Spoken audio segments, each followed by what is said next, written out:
Praise the Lord. இன்றைய ஜீவப்பம் 2 கொரிந்தியர் 8ஆம் அதிகாரம் 9ஆம் வசனம். நம்முடைய கர்த்தராகிய இயேசு கிறிஸ்துவின் கிருபையை அறிந்திருக்கிறீர்களே. அவர் ஐஸ்வர்யமுள்ளவராய் இருந்தும் நீங்கள் அவருடைய தரித்திரத்தினாலே ஐஸ்வர்யவான்களாகும்படிக்கு உங்கள் நிமித்தம் தரித்திரரானாரே. ஆமேன். அல்லேலூயா. பாருங்க, இந்த வசனம் கிறிஸ்துவின் தியாக அன்பையும் கிருபையின் உச்சத்தையும் வெளிப்படுத்துகிறது. அவர் ஐஸ்வர்யமுள்ளவராய் இருந்தும் அந்த பரலோக மகிமையில் எல்லா அதிகாரமும் மகிமையும் உடையவராய் இருந்தார். அதை நாம் யோவான் 17ஆம் அதிகாரம் 5ஆம் வசனத்தில், உலகம் உண்டாகும் முன்னே உம்மிடத்தில் எனக்கிருந்த மகிமையினால் என்று சொல்லப்பட்டிருக்கிறது. இன்னும் பிலிப்பியர் 2ஆம் அதிகாரம் 6ஆம் வசனத்தில் பார்க்கிறோம், தேவனுடைய ரூபமாயிருந்தும் அவர் அதை கொள்ளையாடின பொருளாக எண்ணாமல் அவர் பாருங்க, அவர் தேவனுடைய ரூபம், அவர் மகிமையில் அப்படி இருந்த தேவன் இயேசுவுக்கு எதுவுமே குறைவில்லை. இருந்தாலும் மனிதனை ரட்சிக்க அவர் தன்னுடைய மகிமையை விட்டார். பாருங்க, உங்கள் நிமித்தர் தரித்திரரானார் என்று சொல்லப்பட்டிருக்கிறது. இது அந்த பண விஷயம், அந்த இதை சொல்லலை. அவர் தம்முடைய பரலோக மகிமை விட்டு மனிதனாக அவர் துன்பம், அவமானம், சிலுவை மரணம் ஆகியவற்றை ஏற்றுக்கொண்டார். ஆமேன். இயேசு ராஜாவாக பிறக்கவில்லை. எளிய குடும்பத்தில் பிறந்து எளிமையாக வாழ்ந்து சிலுவையில் தம்மையே அர்ப்பணித்தார். அவருடைய தரித்திரத்தினாலே நீங்கள் ஐஸ்வர்யங்களாகும்படிக்கு என்று சொல்லப்பட்டிருக்கிறது. ஐஸ்வர்யம் என்பது உலக செல்வத்தை குறிக்கவில்லை, ஆவிக்குரிய ஆசீர்வாதங்களை குறிக்கிறது. ஆமேன். அல்லேலூயா. ஆவிக்குரிய ஆசீர்வாதம் என்ன?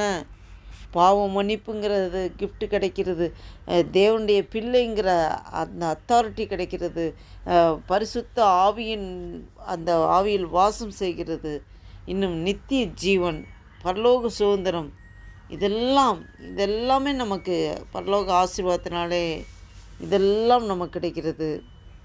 எபேசியர் 1ஆம் அதிகாரம் 3ஆம் வசனத்தை பார்க்கிறோம். கிறிஸ்துவுக்குள் சகல ஆவிக்குரிய ஆசீர்வாதங்களினாலும் ஆசீர்வதித்தார் என்று சொல்லப்பட்டிருக்கிறது.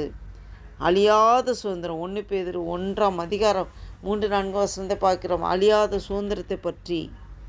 ஒரு பெரிய கோடீஸ்வரர் கடனில் சிக்கி தவிக்கும் ஒரு ஏழை குடும்பத்தை பார்த்து தனது செல்வத்தை விட்டு கொடுத்து அவர்களின் கடனை முழுவதும் செலுத்தி தனது சொத்தையே அவர்களுக்கு எழுதி கொடுத்தார் என்று நினைத்து கொள்ளுங்கள். அந்த குடும்பம் தங்களால் சம்பாதிக்கவில்லை, அந்த மனிதரின் தியாகத்தினால் செல்வந்தர்களானார்கள். அதுபோல நாம் பாவத்தில் ஏழையாக இருந்தோம். இயேசு தமது உயிரையே கொடுத்து நமக்கு இரட்சிப்பு, இந்த விலையேற பெற்ற இந்த இரட்சிப்பு, தேவனுடைய கிருபை, நித்திய ஜீவன் ஆகிய ஆவிக்குரிய ஐஸ்வர்யங்களை அளித்தார். ஆமேன். இதை கேட்டுக்கொண்டிருக்கிற நண்பு தேவ பிள்ளைகளே, இந்த வசனத்தின் மூலம் நாம் தெரிந்து கொள்கிறோம். கிறிஸ்துவின் கிருபையை தினமும் நினைத்து நாம் நன்றியோடு வாழ வேண்டும். ஆமேன். அவர் கொடுத்தது போல நாமும் பிறருக்கு கொடுக்கத்தக்கதாக கொடுக்கிறது தயாராக இருக்க வேண்டும். ஆமேன். உண்மையான செல்வம் கிறிஸ்துவுக்குள் உள்ள ஆவிக்குரிய ஆசீர்வாதங்களே என்பதை நாம் மறக்கக்கூடாது. இதை கேட்டுக்கொண்டிருக்கிற என் நண்பு தேவ பிள்ளைகளே, உங்களோடும் என்னோடும் ஆவியானவர் அநேக காரியங்களை வெளிப்படுத்தினார். இதற்கு நாம் முழுவதுமாக அர்ப்பணித்தவர்களாக ஒரு புதிய நாளைக்குள் ஆண்டவர் நம்ம நடத்தி கொண்டதுக்கு தேவனுக்கு நன்றி செலுத்தி ஆண்டவர் நோக்கி பார்த்து ஜெபம் செய்வோம். அன்பு இரக்கம் நிறைந்த பரம தகப்பனே, நன்றியோடு துதிக்கிறோம் ஐயா. துதிகள் மத்தியில் வாசம் செய்கிற தேவனே, நன்றியோடு துதிக்கிறோம் ஆண்டவரே. அப்பா, இந்த நாளைக்கு ஸ்தோத்திரம். இந்த நாளை காணும்படியாக எங்களுக்கு ஜீவன் சுகம் பல நாளைக்கு தந்து வழி நடத்த கிருபைக்கா ஸ்தோத்திரம் ஆண்டவரே. நன்றி தகப்பனே. இந்த வேத வசனத்து மூலம் அநேக காரியங்களை எங்களுக்கு நீங்கள் வெளிப்படுத்தினீ ஸ்தோத்திரம் ஆண்டவரே. அப்பா ஸ்தோத்திர கத்த அல்லேலூயா. அப்பா, எப்போது நாங்கள் நன்றி உணர்வுகளாக இருக்க ஆண்டவரே. அப்பா, தேவன் அநேக காரியங்களை எங்களுக்கு செய்திருக்கிற ஆண்டவரே.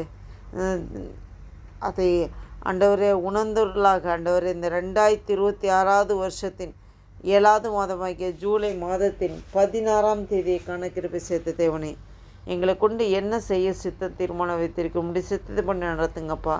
எங்களை முற்றிலுமாய் தாழ்த்தி ஒப்புக்கு அர்ப்பணிக்கிற முடியும். நாம் ஒன்றே மையப்பட்டும் இயேசு கிறிஸ்துவின் நாமத்தினால ஜெபிக்கிறோம் ஜீவன நல்ல பிதாவே. ஆமென், ஆமென், ஆமென்.